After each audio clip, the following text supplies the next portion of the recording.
Quand Dieu nous donne son esprit, il nous donne l'essence même de son être.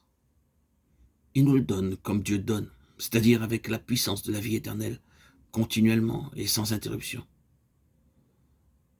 Lorsque Jésus promettait une source intarissable d'eau vive à ceux qui croiraient en lui, il n'entendait pas parler d'un seul acte de foi qui ferait d'eux une fois pour toutes les possesseurs indépendants de cette grâce.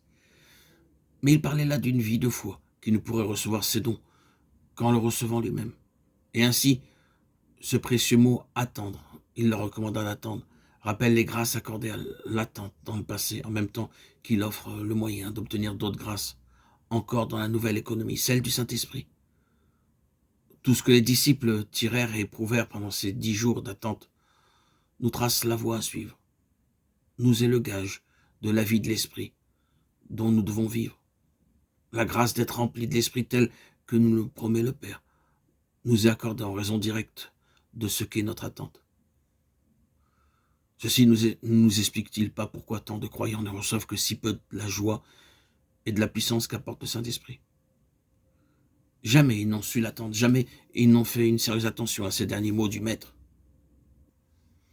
L'Esprit Saint travaille en nous, et cet Esprit ne travaille en nous que comme l'Esprit du Père, et chaque jour nous devons le demander au Père d'une manière tout aussi précise et confiante que si nous avions le demandé pour la première fois. Cette promesse, ils l'ont ouï, ils ont vivement désiré l'accomplissement et l'ont demandé par de ferventes prières.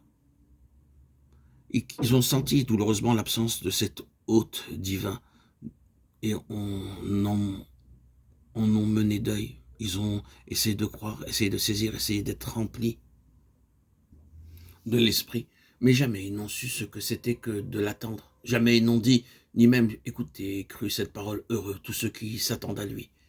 Ésaïe 30, 18.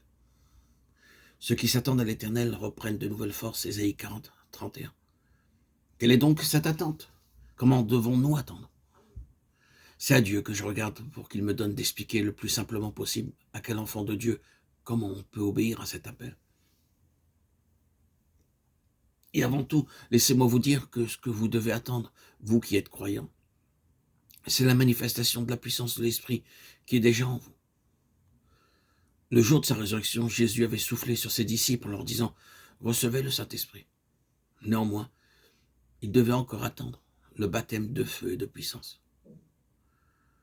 Comme enfant de Dieu, vous avez déjà le Saint-Esprit. Voyez ce qu'en disent les épîtres qui étaient adressés à des croyants encore sujets au péché et à de fréquentes chutes. Pour moi, mes frères, je n'ai pu vous parler comme à des hommes spirituels, mais je vous ai parlé comme à des hommes charnels, comme à des enfants en Christ.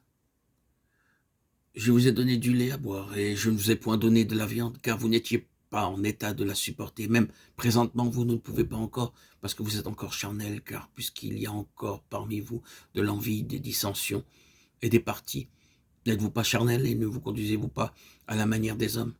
Ne savez-vous pas que vous êtes le temple de Dieu et que l'Esprit de Dieu habite en vous? 1 Corinthiens 3, 13, 16.